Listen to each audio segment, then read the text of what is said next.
Mais uma vez, uma boa noite a todos. Eu falei para minha esposa que eu estou impressionado, cada vez está mais elegante o copo e a garrafa aqui para o pessoal dele. Eu não tenho nada a ver com isso, eu acho que é a Jane. Ela é muito cuidadosa, então. Tá aqui, daqui a pouco eu bebo. Eu quero convidar você a abrir a sua Bíblia na carta do apóstolo Paulo aos Efésios, capítulo de número 4, dando sequência à nossa série de exposições, verso a verso, através dessa carta, Efésios, capítulo 4. Alguém não tem uma Bíblia e gostaria de uma Bíblia emprestada para acompanhar? O pessoal da recepção pode te ajudar com isso. Basta levantar sua mão no lugar em que você estiver. Não fica acanhado não, é para isso mesmo que a gente tem. Ali no fundo alguém precisa. Só levantar sua mão e o pessoal vai levar uma Bíblia até você. Efésios capítulo 4, a partir do versículo 17.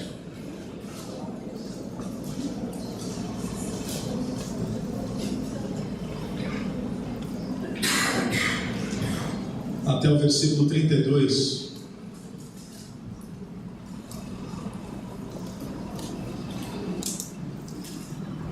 A palavra de Deus diz assim: assim eu lhes digo e no Senhor insisto, que não vivam mais como os gentios que vivem na futilidade dos seus pensamentos.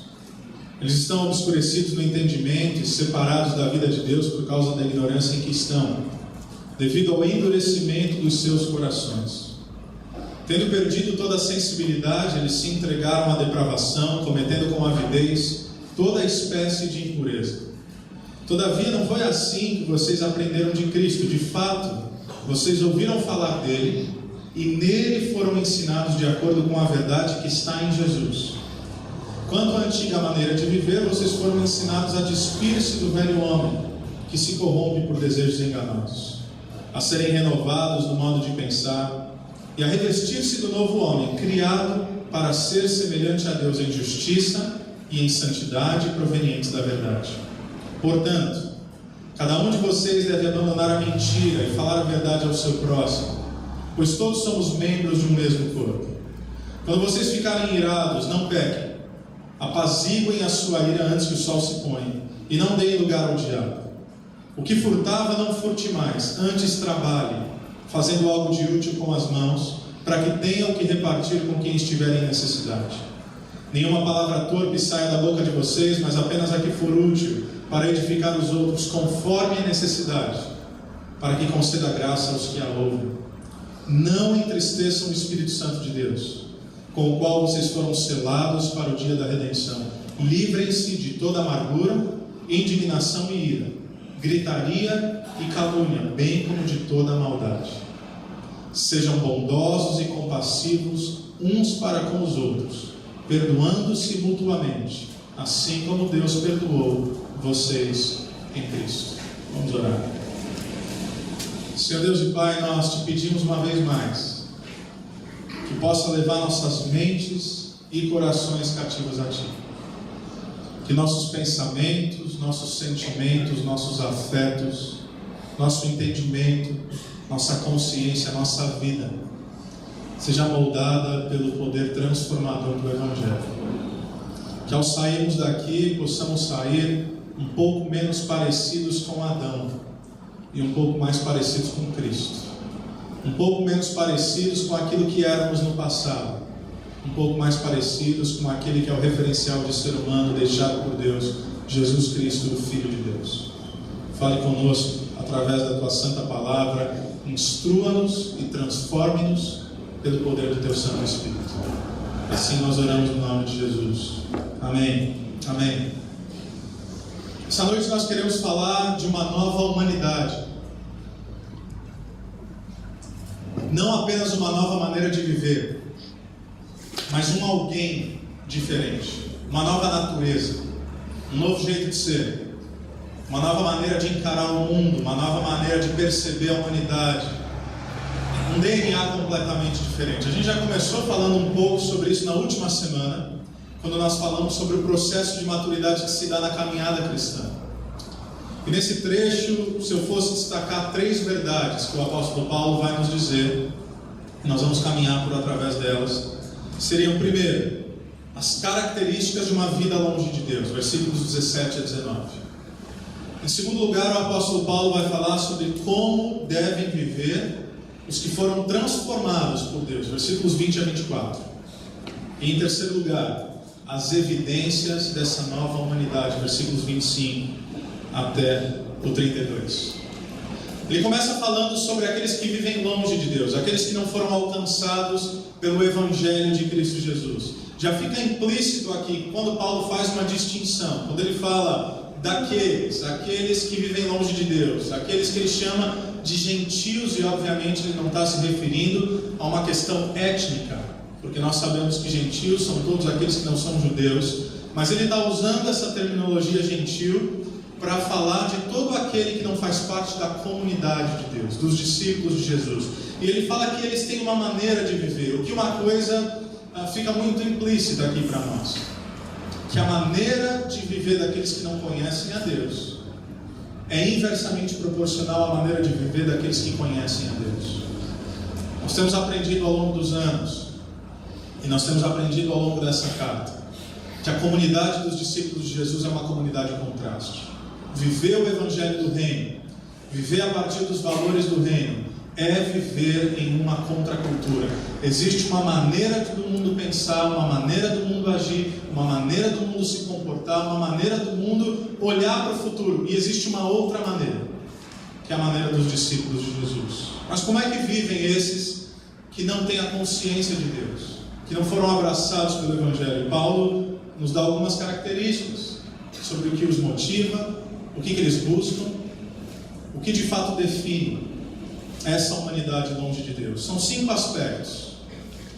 Ele fala da futilidade dos pensamentos, ele fala do entendimento obscurecido, ele fala que eles têm corações duros, ele fala da falta de sensibilidade, e ele fala de uma depravação, de uma entrega completa e irrestrita, não apenas aos pecados, mas a uma vida pecaminosa.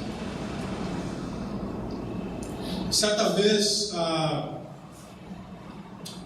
alguém compartilhou comigo um aspecto chamado anatomia dos ídolos do coração. O que isso quer dizer? É um aspecto que diz respeito a toda a humanidade. Tiago vai falar um pouco sobre isso, João vai falar um pouco sobre isso na sua carta, quando ele fala, endereçando-se a cristãos, ele fala: filhinhos, guardem-se dos ídolos. Mas a anatomia da construção de um ídolo, aquilo que está profundamente arraigado no nosso coração, nossos desejos mais profundos, nossos anseios, nossas carências, nossas buscas, aquilo que nos move na vida e que é contaminado pelo pecado. Uma maneira de enxergar é, em primeiro lugar, aquilo que nós fazemos, as nossas ações. Ação pecaminosa diz respeito a mais ou menos o seguinte: eu cometo um pecado, eu faço algo, isso me afeta. E aí eu deveria perguntar: por que eu fiz isso? Como isso me afeta pessoalmente? Como isso afeta as pessoas que estão ao meu redor? E uma questão talvez mais profunda é: o que meu coração está buscando? Por quê? Para cada ação existe um desejo. Quando a gente fala de uma maneira de viver, de pecados cometidos, sempre existe para toda ação o reflexo de uma vontade. E uma vontade que não necessariamente é ruim, porque todos nós temos desejos pessoais, todos nós temos buscas. Por exemplo, todos nós queremos ser amados. O problema é que, por causa da nossa natureza pecaminosa, corrompida, nosso DNA, nossa velha natureza, os nossos desejos, que são essencialmente bons, contaminados pelo pecado, passam a ser desejos que agora buscam uma satisfação em tudo aquilo que não vem da parte de Deus. Então, eu desejo ser amado, e aí uma possibilidade é entrar em relacionamentos abusivos. Uma possibilidade é me relacionar com diferentes pessoas nessa busca por me sentir um pouco mais especial, por me sentir um pouco mais amado. eu tentar a validação da minha identidade, a minha própria afirmação, e eu me relacionar com as pessoas de modo a tentar suprir essa carência. Então, para cada ação, existe um desejo. Veja que o pecado aqui para Paulo não é apenas uma questão da mente, é uma questão também dos afetos. Não é apenas aquilo que eu penso, diz respeito àquilo que eu sinto. Então, eu cometo uma ação, fruto de um desejo contaminado pelo pecado, e quando eu cometo essa ação repetidamente, eu gero um hábito. Existe um processo aqui. O Paulo está falando de algo que começa na mente, desce para o coração até a entrega completa. Então tem as ações, tem os desejos contaminados, e aí tem um hábito. Ou seja, eu faço a mesma coisa repetidamente, e aí a minha mente começa a aprender a responder de modo automático a certos estímulos. Se torna normal agir daquela maneira. Aquilo que inicialmente me chocava passa a se tornar parte da minha vida. O processo se agrava ainda mais. Aquilo que alguns vão chamar de engano e insaciedade. Porque o próximo passo é que esse padrão afeta a maneira não apenas de eu pensar, mas a maneira como eu me sinto. Tudo fica confuso. O engano é crescente. As mentiras sobre o pecado passam a ser mais críveis. Aquilo que não fazia sentido nenhum para mim, agora eu começo a crer que aquilo pode ser adaptável à minha realidade, e mais do que isso, pode ser justificado. Eu faço isso, mas eu tenho uma razão. Eu justifico. Esse hábito destrutivo passa a ser justificável. E agora, esse pecado passa a me dar algo que eu desejo, e eu tenho a ilusão de que eu não preciso de Deus. O processo se agrava ainda mais. Que o apóstolo Paulo chama de endurecimento e insensibilidade. A palavra traduzida por endurecimento do coração aqui no versículo 18 é a palavra poroses do grego. Vem de poros, é uma pedra mais dura do que o mármore. Fala de algo também na linguagem da medicina para referir a uma perda de sensibilidade a um determinado local do corpo. Esse estágio mais agravado é onde eu já não me importo mais. Eu já estou completamente insensível ao pecado, aos efeitos causados pelo pecado.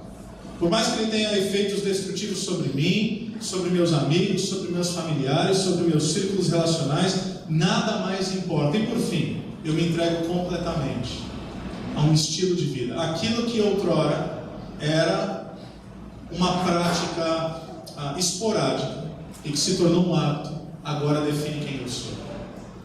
O pecado agora me dá um nome. Não é mais o pecado que eu cometo, é quem eu sou. Por exemplo, alguém viciado em drogas. No começo, ele é alguém que tem problemas com drogas. Depois, ele é jocosamente chamado de quê? De drogado. O pecado se confunde com a identidade da pessoa. Alguém que se envolve num relacionamento extraconjugal, ele passa a ser um adúltero. Ou seja, ganha uma nomenclatura que se confunde com a identidade. Por quê? Porque algo que começa na mente, ganha os afetos, se aprofunda imensamente, ao ponto de gerar endurecimento e insensibilidade. E agora chega a um ponto onde a pessoa diz: eu não consigo mais, isso é quem eu sou.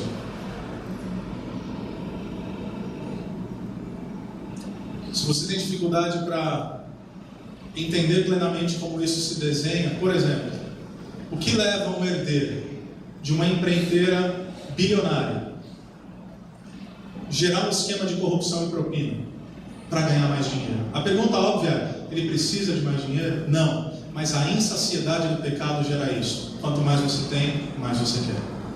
Pode ser materialismo, pode ser prazer na busca do sexo, pode ser os vícios, enfim, nomeie aí o que você quiser. E me parece que o Paulo está falando de uma degradação contínua na vida daqueles que estão longe de Deus, na vida daqueles que não foram abraçados pelo Evangelho. É possível que um cristão seja iludido também pelo pecado? Sem dúvida alguma, mas aqui especificamente o apóstolo Paulo está falando daqueles que não vivem esse relacionamento íntimo com Deus. Não faz nenhum sentido esse estilo de vida, a não ser por aquilo que Paulo está definindo aqui. William Barclay, um teólogo falecido já, ele diz que o horrível do pecado é seu efeito petrificador. E um outro autor, Thomas Brooks nos diz que o pecado sempre nos mostra a isca, sem mostrar o anzol. Não é exatamente assim que acontece? Alguém já disse que o pecado, antes de você cometer, é teu melhor amigo. Após você cometer, é seu pior juiz. Ao ponto de fazê-lo questionar, inclusive você, cristão, a sua própria salvação. Porque aquele pecado que outrora te seduz, uma vez cometido, ele chega no teu ouvido com voz de acusação dizendo: se você fez isso, não é possível que você é um discípulo de Jesus. Agonia, dúvida, angústia. Esse é o diagnóstico que o apóstolo Paulo está trazendo, mas eu lembro, um diagnóstico nesse momento daqueles que vivem longe de Deus. Entendimento obscurecido, coração endurecido. Paulo falaria também aos Coríntios, 2 Coríntios capítulo 4, dizendo que o Deus dessa era, referindo-se a Satanás, cegou o entendimento dos incrédulos para que eles não pudessem ver a luz do Evangelho, que é a glória do unigênito Jesus Cristo. Então, por que alguns entendem e abraçam o Evangelho e outros não? Nós não podemos explicar. Fato é que você pode pregar a mesma mensagem, do mesmo jeito, para duas pessoas distintas, e uma entende completamente e fala: ok, isso faz sentido, e outra vai olhar para você e vai dizer: me desculpa, isso não dialoga comigo de maneira alguma. As escamas ainda estão nos olhos, o entendimento está obscurecido, o coração está insensível para a verdade do Evangelho, a vida está entregue a um estilo de vida contrário àquilo que é a proposta de Deus. Agora, é interessante que versículos 17 a 19 nós temos um diagnóstico, mas isso é tudo. Porque alguém que não foi alcançado pelo Evangelho só pode chegar até o versículo 19, só pode identificar os seus problemas, mas jamais será capaz de desenvolver a partir de si mesmo as soluções. O que eu quero dizer? É como a história de um professor em Harvard, que ele estava falando de um caso, ele, professor de psicologia, falando de um caso, e a argumentação dele é que aquele sujeito, aquele estudo de caso, aquele paciente que se exaltava, se irava, maltratava as pessoas, tinha acessos de raiva, aquilo tinha origem na infância, num trauma com a mãe. E em síntese, ele odiava a mãe, e porque ele não estava bem resolvido com a mãe, ele se relacionava de modo completamente equivocado com as pessoas que cruzavam o seu caminho. Alguém levanta a mão e fala: professor, ok, se esse é o problema, qual é a solução? O professor vira e diz: bom, esse é outro departamento. A pessoa fala: não, como assim? O senhor desenvolveu, o senhor provou o seu ponto, o senhor trouxe o diagnóstico, o senhor entendeu o problema, mas como é que esse cara muda? Ele fala: então, o meu ponto é trazer o diagnóstico, mudar coração é outro departamento. E é isso. O ser humano pode até ser capaz de entender algumas de suas falhas, mas somente o Evangelho é poderoso para transformar a mente e o coração. Eu posso olhar para alguém e dizer: olha, isso está errado, mas eu não posso mudar. Você pode olhar para mim e dizer: esse caminho é um caminho equivocado, mas você não pode transformar a minha consciência, você não pode transformar a maneira como eu me relaciono diante das coisas, porque coração é algo muito mais profundo. Mas aí a gente chega no versículo 20 e a gente começa a ver então como devem viver aqueles que foram transformados por Deus. Paulo diz: todavia não foi assim que vocês aprenderam de Cristo. De fato vocês ouviram falar dele e nele foram ensinados de acordo com a verdade que está em Jesus. Quanto à antiga maneira de viver, vocês foram ensinados a despir-se do velho homem que se corrompe por desejos enganosos, a serem renovados no modo de pensar e a revestir-se do novo homem criado para ser semelhante a Deus em justiça e em santidade provenientes da verdade. O que Paulo está dizendo é que a fé cristã não consiste apenas em aprender sobre Jesus. Essa é a grande distinção entre um pensamento religioso e um discípulo verdadeiro de Cristo. Qualquer um é capaz de aprender sobre Jesus e argumentar de modo incrivelmente convincente sobre quem Jesus foi. Mas a fé cristã não diz respeito a aprender apenas sobre Ele, diz respeito a aprender nele. É uma vivência, é um relacionamento contínuo, profundo, diário. Essa é a síntese do discipulado. O que Paulo está propondo aqui é conceito e prática, e nós já falamos sobre isso na semana passada, o equilíbrio do Evangelho, que não é apenas saber o que fazer, mas tomar atitudes diante daquilo que se sabe. A imagem que ele está usando é sobre receber vestes novas, mas não apenas receber vestes novas, mas decidir colocá-las. Qual é a diferença? Paulo define isso em 3 termos: despir, renovar e revestir. Despir-se tem a ver com aquilo que eu preciso deixar para trás, aquilo que eu preciso abandonar da minha velha natureza, das minhas velhas práticas. Revestir tem a ver com aquilo que eu preciso incorporar, aquilo que eu ainda não fazia ou não faço, eu preciso começar a fazer. E tudo isso é moldado pelo quê? Pela renovação contínua, ou seja, tem a ver com a transformação contínua da minha mente. Eu vou te dar um exemplo prático. Eu tenho uma tia muito querida, tia-avó, a tia Neia. Eu não creio que vocês conheçam. Tia Neia tem lá seus 84 anos, creio eu. Inúmeros problemas de saúde. Eu não sei todos os detalhes, mas ela brinca que qualquer coisa que exista por aí, que é possível ter e continuar viva, ela tem. Ela toma 23 comprimidos por dia, todos os dias, para todo tipo de coisa que você imagina. Mas o fator mais agravante da saúde dela é o coração. Depois de algumas safenas e marca-passo, não tem mais o que afinar o sangue, não tem mais como colocar aquelas molas, não tem mais o que fazer. Se ela tivesse uma nova intercorrência, não havia mais nada que um médico pudesse fazer como intervenção a ela, cirurgicamente falando. E a tia Neia, ela não come nada de verdura ou legume. Não é uma boa coisa, né? Mesmo eu leio, sei que alguém que tem alguns problemas ou vários problemas e não se alimenta bem, não é algo muito bom. Então, a gente chega para ela e fala: tia, come uma salada. Ela fala: não sou cavalo para comer mato. Essa é a resposta dela, está aqui a mim, que confirma o que eu estou dizendo. Então, a maneira como ela lida com sua vida e aquilo que captura a sua mente é o que vai decidir ou o que vai permitir com que ela faça escolhas. Então, por exemplo, minha tia, que tem problema de coração, que não come nada saudável, ela pode imaginar um churrasco, e ela pode imaginar aquela picanha meia-lua, com gordura, no ponto perfeito, suculenta, macia, derretendo na boca. Essa é a imaginação que ela pode ter, e ela fala: eu preciso comer esse negócio. E eu vou parar por aqui, porque eu sei que a nossa imaginação pode ir longe. A outra imagem que ela pode ter na mente é ela, com perdão da expressão, literalmente caindo dura, tendo um infarto. São 2 imagens possíveis. Aquilo que é prazeroso e pode me matar, mas eu ignoro.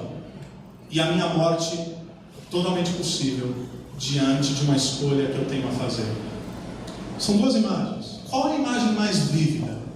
Você pode pensar: não, a imagem mais forte é de alguém morrendo. Não necessariamente, porque várias vezes nós assumimos posturas e fazemos escolhas de coisas que não nos fazem bem, que vão nos matar, seja mais cedo ou mais tarde, simplesmente por um prazer momentâneo. A maneira como sua mente é renovada vai definir as escolhas que você vai tomar. O que é que você mais valoriza? Jesus disse a um religioso que aquele que mais tem consciência do perdão dos seus pecados mais ama. Ele estava falando de uma mulher pecadora que entra na sala, se prostra aos pés de Cristo, derrama perfume caríssimo nos seus pés, chora sobre os pés de Jesus, enxuga com seus próprios cabelos, não para de beijá-lo e honrá-lo, enquanto alguém religioso que se sente um tanto justo mantém uma distância segura de Jesus.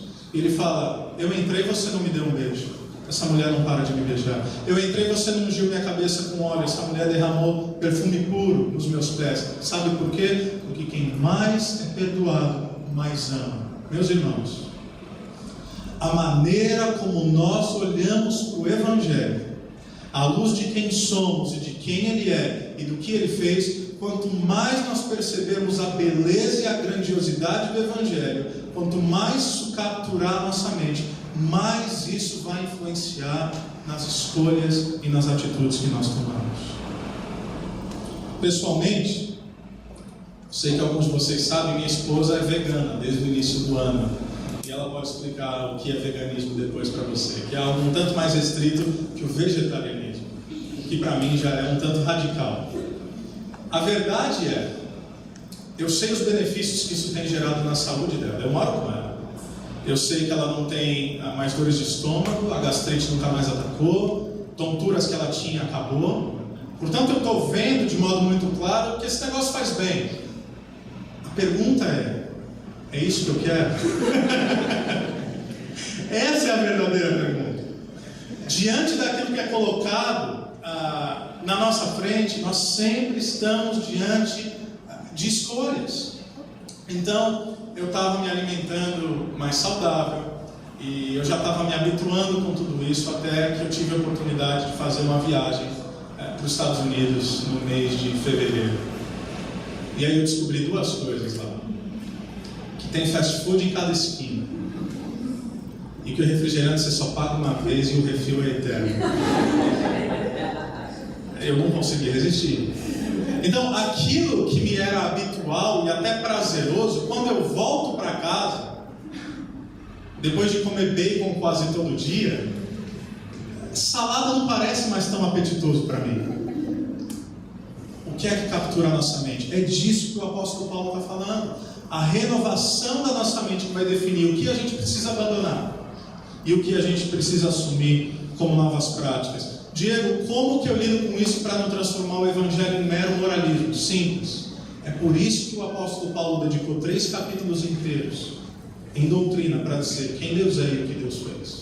Porque se ele começasse a carta aos Efésios dizendo isso é o que você tem que fazer, isso é o que você tem que fazer, isso é o que você tem que abandonar, isso é o que você tem que começar fazendo, moralismo.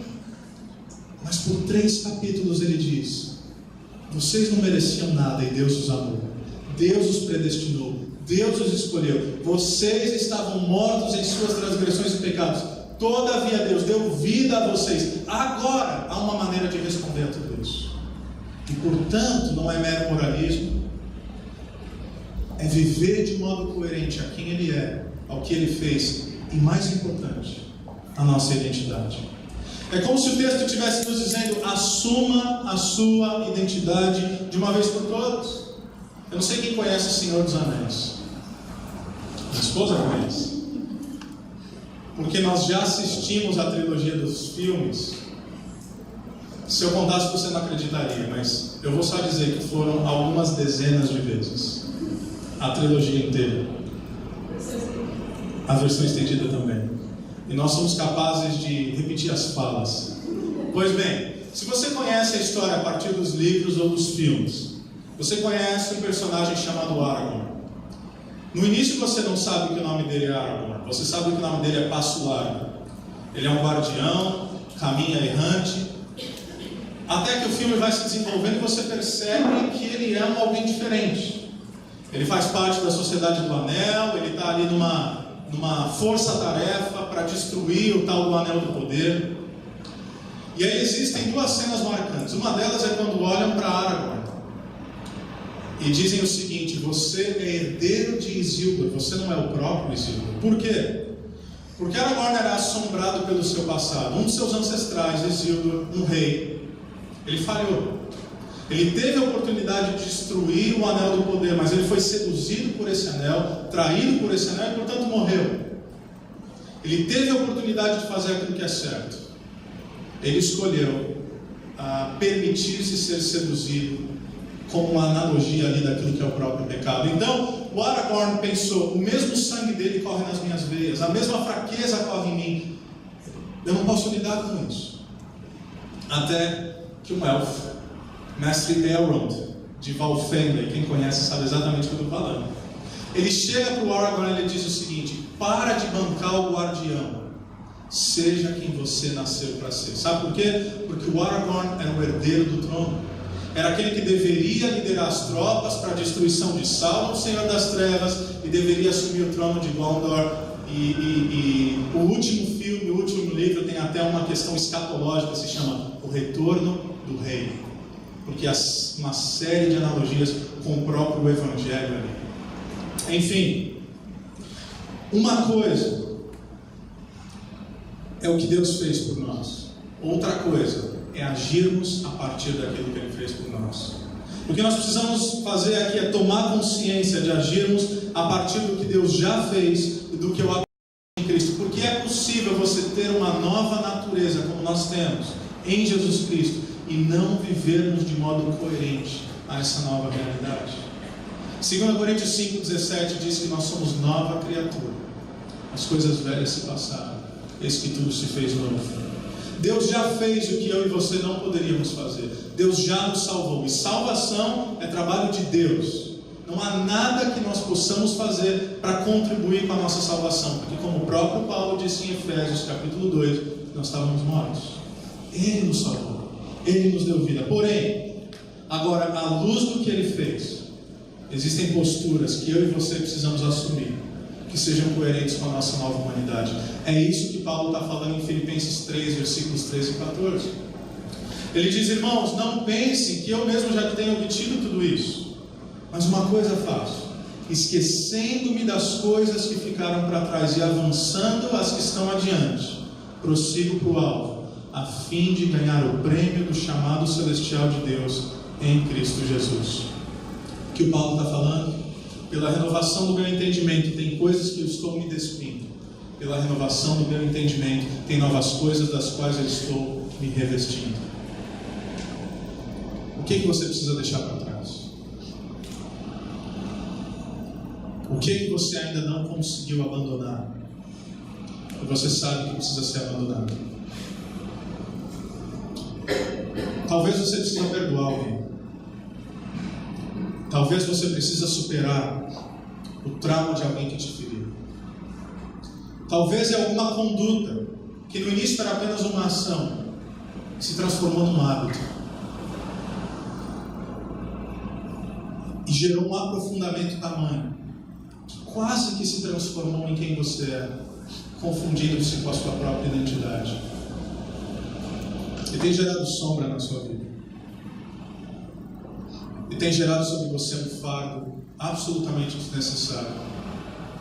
O que você precisa abandonar? Mas ao mesmo tempo, o que você precisa assumir? O que é que Deus tem pedido a você? O que é que Deus tem colocado no seu coração? Quais são os sonhos relacionados ao reino? Que você sabe que se você continuar conduzindo a sua vida do jeito que vem conduzindo, se você não assumir posturas intencionais, isso pode ser com que não aconteça. Quais os passos que você precisa dar para a efetivação disso? E por fim, o apóstolo Paulo vai falar sobre as evidências de uma nova humanidade. A partir do versículo 25 ele diz: portanto, ou seja, à luz de tudo isso, aqui está a conclusão: cada um de vocês deve abandonar a mentira e falar a verdade ao seu próximo, pois todos somos membros de um mesmo corpo. Quando vocês ficarem irados, não pequem. Apaziguem a sua ira antes que o sol se ponha, e não deem lugar ao diabo.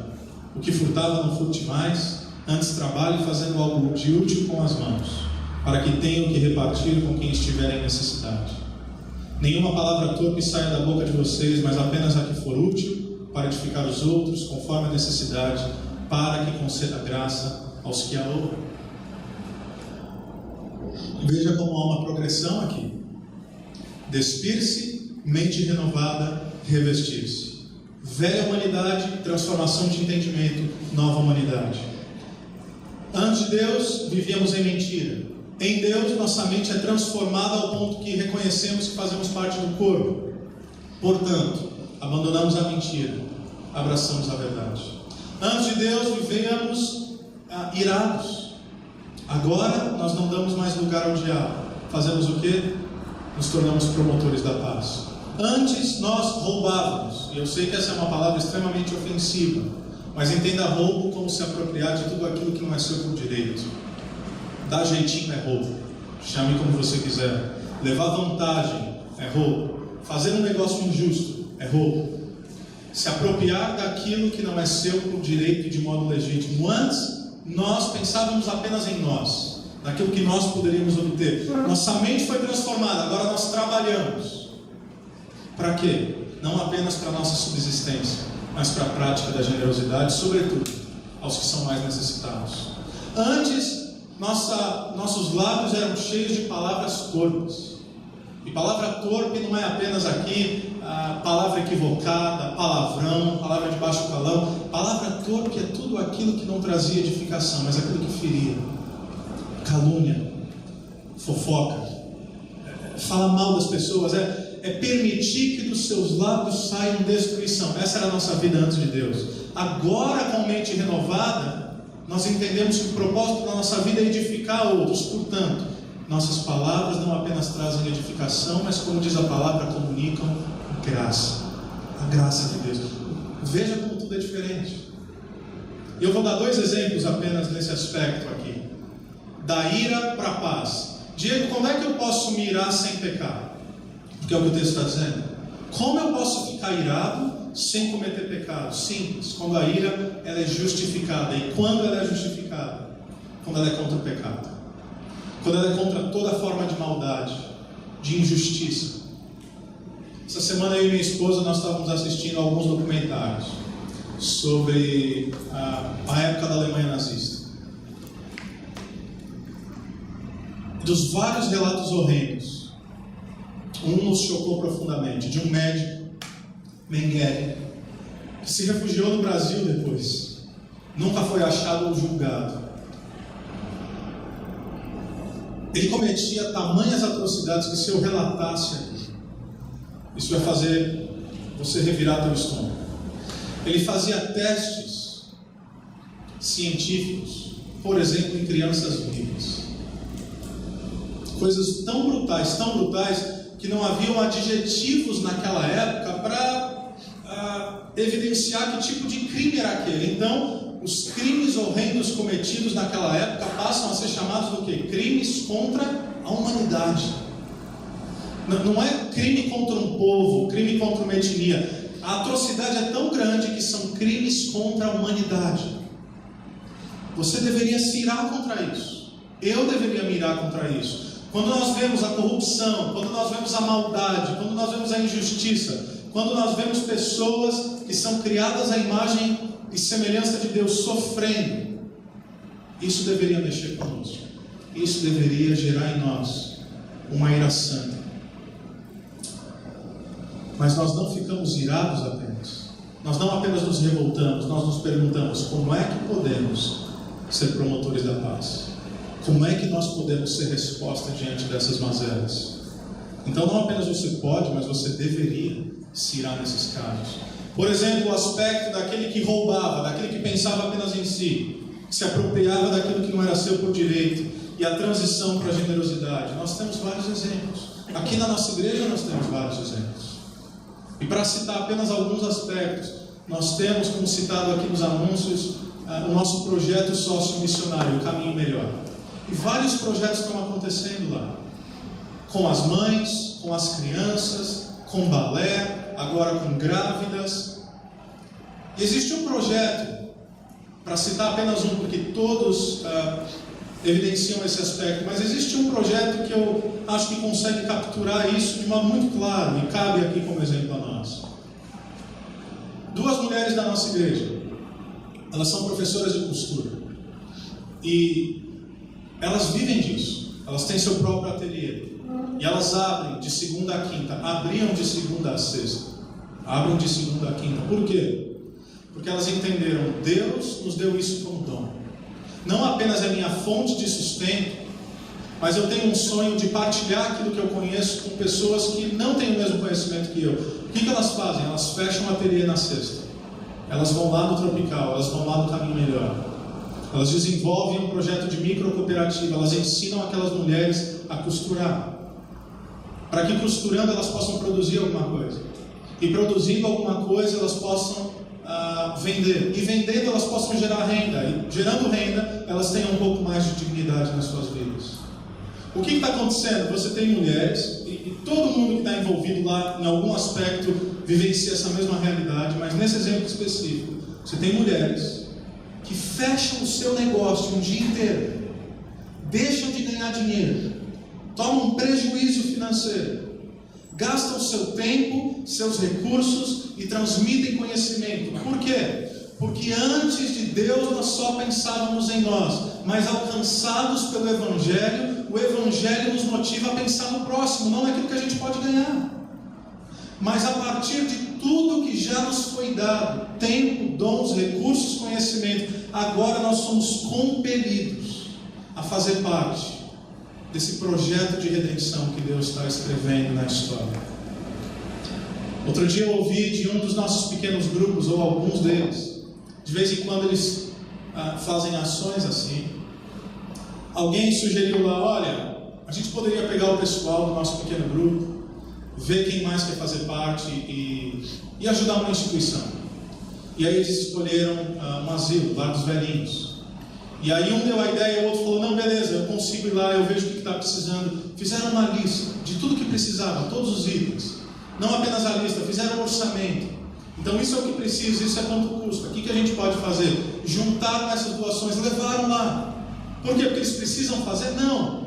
Porque eles queriam se sentir um pouco melhor quanto a si mesmos? Não. Porque é isso que o Evangelho nos compele. Antes nós só pensávamos naquilo que é melhor para nós. Agora nós trabalhamos não apenas para o nosso sustento, mas aquilo que Deus nos deu é ferramenta de transmissão de generosidade, sobretudo ao mais necessitado. Nossa generosidade em prol do reino. Imagine se nós fôssemos individualmente e corporativamente, comunitariamente, uma comunidade de generosidade extravagante. Imagine se nós entendêssemos que tudo aquilo que Deus tem nos dado não é apenas para o nosso usufruto, mas para compartilhar, para expandir o reino, para espalhar as boas novas, para enviar pessoas, para plantar novas igrejas. Era assim que a igreja primitiva vivia, de modo radicalmente generoso. Eu acabei de voltar de um treinamento em Nova York, vocês sabem disso, sem pagar um centavo, em uma instituição chamada City to City, que é 100% financiada por contribuições, por ofertas, por gente que, independente do seu compromisso com a igreja local, independente dos seus dízimos e de suas ofertas, entendem essa plataforma de plantação de igreja como algo fundamental e investem radicalmente, generosamente nessa instituição, para que pessoas como eu, num outro país, num outro continente, possa ser treinado para participar do projeto de plantação de igrejas, não apenas em Campo Mourão, não apenas no Paraná, não apenas no nosso país, mas fazer parte do que Deus está fazendo no mundo. Sem Deus, eu só penso em mim. Alcançado pelo Evangelho, eu sou tomado por generosidade. Todos nós temos dentro de nós um desejo de fazer a diferença. Não é verdade? Você realmente quer passar a sua vida assim, sem causar impacto nenhum na vida de ninguém? Ninguém quer isso. A isso nós damos o nome de mediocridade. Todos nós temos algo dentro de nós e do nosso coração que diz: meu Deus, eu preciso fazer algo que faça a diferença. Eu preciso participar de algo que realmente tenha significado. Você quer a maior causa de todas? O Evangelho de Jesus Cristo. Você quer realmente causar mudança no mundo? Espalhe a melhor notícia do universo, a notícia de que Deus, o Criador dos céus e da terra, enviou seu Filho Jesus para morrer na cruz por pecadores como eu e você, que não merecem, mas agora foram reconciliados com Ele. Essa é a grande causa. E às vezes a gente perde tempo com outras causas tão menores, e a gente vai se enchendo daquilo que Paulo vai chamar da futilidade dos pensamentos. É por isso que a gente vai numa busca desenfreada e nunca nos é suficiente, porque nós temos um vazio que só pode ser preenchido por Deus e pelos seus propósitos na nossa vida. Nós somos o sal da terra e a luz do mundo. E por fim, versículos 30 a 32. Não entristeçam o Espírito Santo, com o qual vocês foram selados para o dia da redenção. Fala da segurança eterna que temos em Cristo. Livrem-se de toda amargura, indignação e ira, gritaria e calúnia, bem como de toda maldade. Sejam bondosos e compassivos uns para com os outros, perdoando-se mutuamente, assim como Deus perdoou vocês em Cristo. Paulo encerra com o contraste entre as duas naturezas.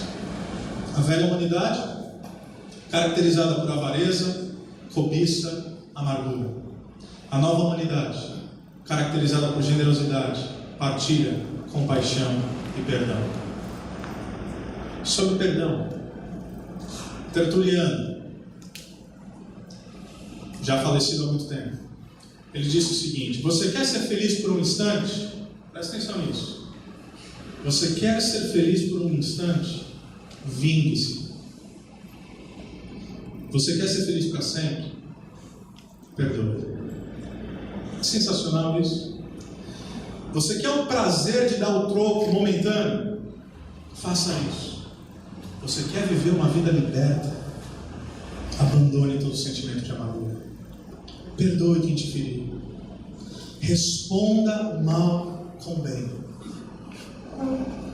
Michael Goldin dizia que a igreja primitiva derrubou as barreiras entre ricos e pobres, homens e mulheres, escravos e livres, gregos e bárbaros.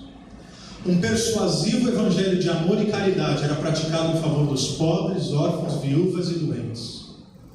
A esperança, a alegria e a confiança dos cristãos resplandeciam claramente em meio ao desespero, ansiedade e incerteza. Cristãos demonstravam castidade, fidelidade conjugal, domínio próprio em meio ao mundo decadente e saturado de sexo. Generosidade em relação a posses e recursos, além do modo de vida simples, marcaram a vida deles em um mundo dominado pelo acúmulo e consumo. O amor perdoador de uns para com os outros e para com seus inimigos testemunhava do poder do Evangelho. Não te encanta ouvir um relato como esse? Ao mesmo tempo que eu imagino que te faz olhar para si mesmo e pensa: eu não estou lá ainda. E é verdade. Como Spurgeon disse, há pecado até na nossa santidade, há incredulidade até na nossa fé, há ódio até mesmo no nosso amor, e a lama da serpente na mais bela flor do nosso jardim. E agora? Esse é o Evangelho. Ele nos mostra quem nós somos, ele nos mostra o que deveríamos ser, ele mostra a nossa incapacidade própria de nos tornarmos aquilo que deveríamos ser. O que isso faz conosco? Nos faz correr para Cristo. Porque Paulo não está dando uma receita de como eu consigo chegar lá pela minha própria virtude e mérito. O que Paulo está mostrando é uma vida ideal. Mas se nós formos honestos com nós mesmos, nós sabemos que na nossa própria força nós não conseguimos, mas tem um que conseguiu: Cristo, o nosso exemplo definitivo. Quando nós falamos sobre nos despirmos de algumas coisas e revestirmos de algumas coisas, Cristo fez exatamente isso. Ele, que era revestido de majestade, despiu-se de sua glória, abriu mão de tudo o que tinha e revestiu-se de humanidade, de servidão. Veio como alguém totalmente obediente ao Pai, não pensando em si mesmo, não pensando no benefício que isso haveria de lhe gerar. Pelo contrário, viveu uma vida sacrificial para que eu e você pudéssemos, através dele, receber essa nova humanidade. Para que eu e você, não apenas olhando para ele, não apenas aprendendo sobre ele, mas aprendendo nele, vivendo no poder dele, nós pudéssemos viver essa vida possível. Olhar para Jesus é olhar o referencial do verdadeiro Filho de Deus. Olhar para Jesus é dizer: Cristo, eu não consigo, mas o teu poder em mim pode me transformar e pode me fazer viver essa vida que agrada ao Pai. Esse é o nosso desejo.